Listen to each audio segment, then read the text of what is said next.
All right, welcome back. On RealCopStoriesVideos.com, we have 355 stories, 7 to 12 minutes, depending on the story.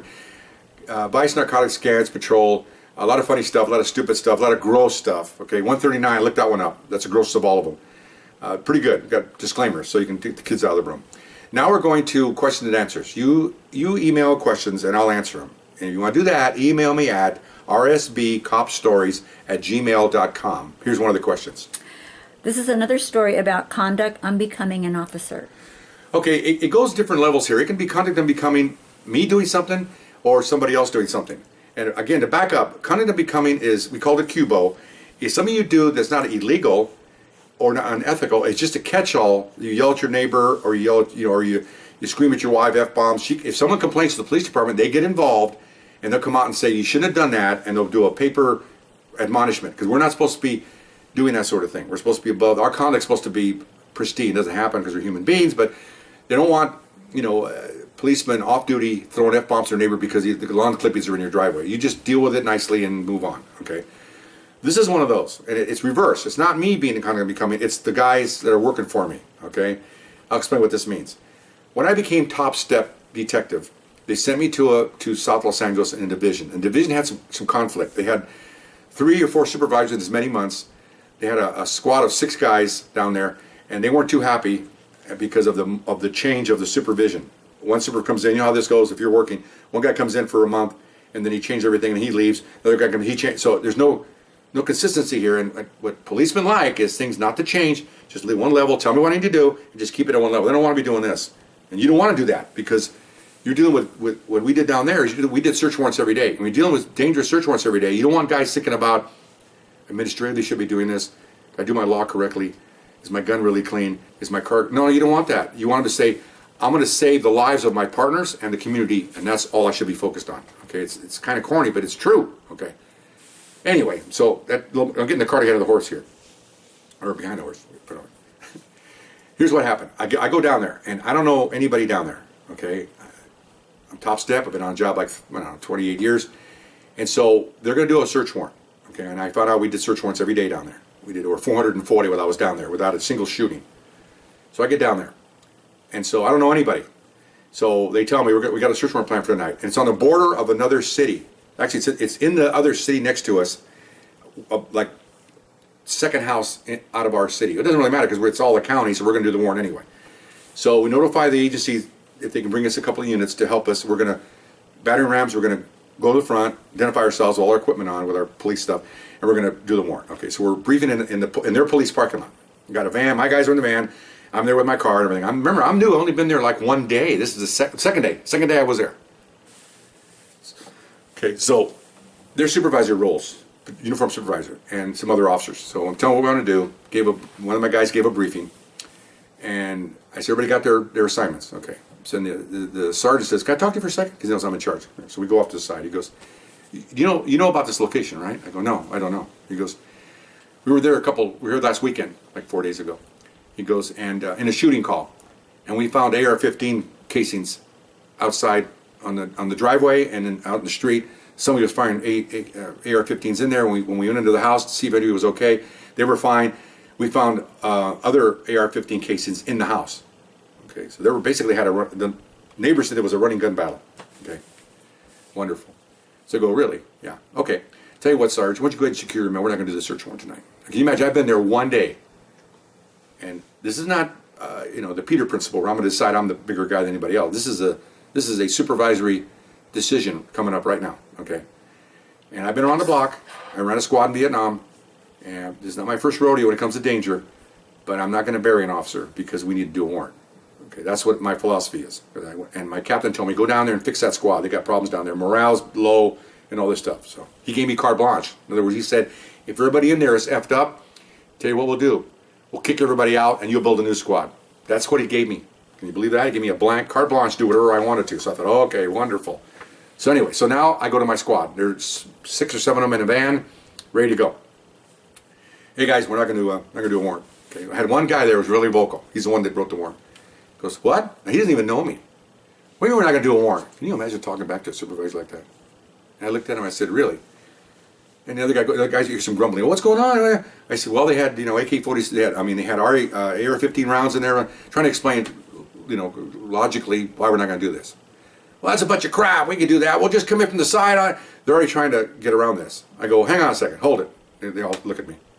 You don't know me. I don't know you. Now I'm getting pissed. Okay, only because they should just be saying what I did when I was a young detective. You're the boss. I don't like it. Let's go home. That's pretty much it. Okay? Because I'm one-dimensional. I don't believe in this. Anyway, so okay, fine. So I said, here's the problem, guys. I want to show of hands. How many guys in this van have a bulletproof vest that can stop an AR-15? Let's see the hands. Come on, let's see them. He just sat there. None of them can stop an AR-15. None of them can stop the rifle. These vests are for pistols. And Magnums, 307 Magnum and 44 Mag ain't going to stop this. It'll get through. It won't kill you, but it'll blow a black and blue mark. It'll probably break a bunch of ribs. It's still going to, okay. That was a rhetorical question on my part. And then I got down to pulling my belt tighter. I said, listen to this. You don't know me. I don't know you. I'm in charge now.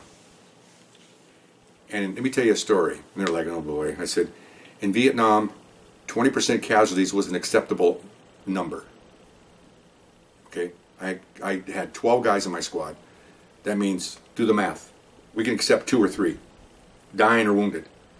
In this squad, 0 casualties is the accepted number.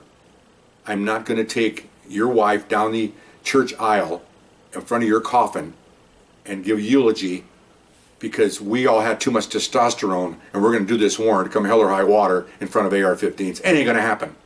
Okay? Not when I'm in charge. And here's another thing. And they're like, uh-oh. I said, if you don't like my policies, because I'm going to do warrants, we're going to do warrants every day. And that's going to change the warrants. We're going to do warrants every single day. We're going to do it safely. If you don't like that, then let me know tomorrow, and I'll transfer you to someplace else where you can go do your warrants all you want. And I said, if the whole squad leaves, so be it. Captain told me I'm going to fix this place, and so far you guys are doing good. Did a couple warrants yesterday, but today it's got down to where it's dangerous, and I'm going to stop any warrant. I'm going to stop any warrant.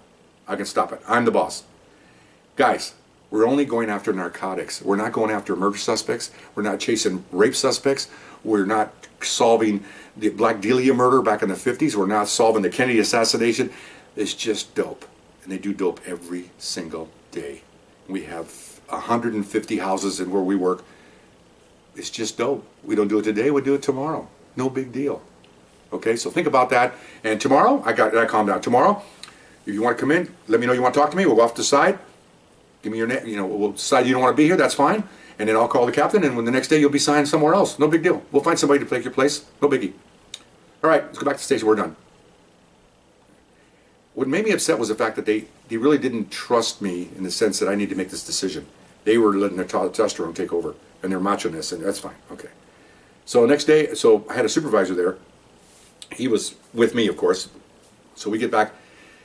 And we stayed behind afterwards. All the guys took off their equipment, were in their offices, and they go home. And my supervisor works for me and me. We're in there. We're getting ready to go home. He goes, I heard about you. I said, what do you mean? He says, well, when I heard you were coming down here, I said, he was an Army Ranger. He goes, I heard about your reputation. I said, what reputation? He goes, well, you're ex-Marine hard ass. I said, well, I'm not really a hard ass, but I don't want to bury anybody. He goes, I'm with you. He goes, I got one question. What's that? What if you come back tomorrow? Nobody's here. What if you come back and the 9 guys you just talked to, well, 8, he was 9, are gone. They don't want to work here. I said, fine. We'll build it. You know what? We'll get together. We'll open up an oral board and the citywide notification declaration. Guys come in for applications. We'll file. We'll interview them all. We'll pick who we want, who we won't want, and we'll off and run it. He was Latino like me, and I said, and by the way, because we had all Caucasian guys, I said, by the way, we're going to pick minorities. We're going to pick blacks, women, and Latinos. We're going to make this squad righteous. He goes, all right, okay. So then, come in the next day, man. It was kind of quiet at first. Then we did a warrant. Okay, we did warrants every day. Came back in, did the second warrant. We did the first warrant about 10:30. Second warrant about 3:30. Okay, a lot of bodies in there, everything going on. So I go, okay, fine. So I look, okay, everybody give me $2. So they go, what the heck's he talking about? So I went around, everybody gave me $2. I threw in $20. Went to Domino's, got a couple large pizzas and those free liter bottles of soda. Came back, okay, stop, everybody stop. Remember, now we're on overtime, so you're not supposed to eat, drink, and be merry on overtime, time and a half.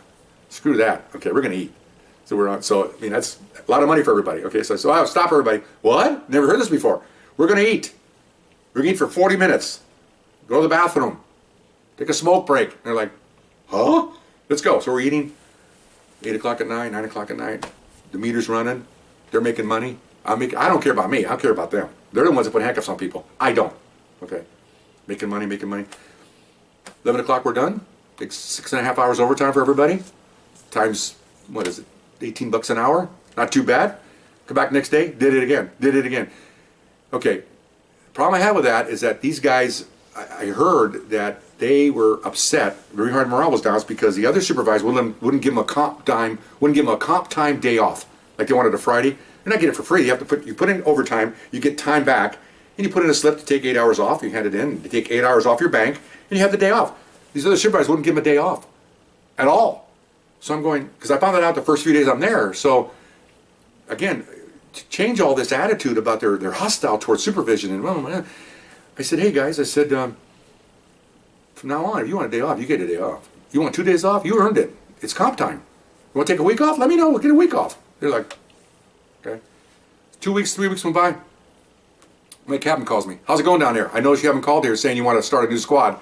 I said, no. I said, it's going great. I said, well, how many guys? I told him I told you about days off. How many guys have taken off since you gave that? You said you gave carte blanche to anybody who wants to get off. I said, 2 people have taken off. One took a Friday, one took a Monday.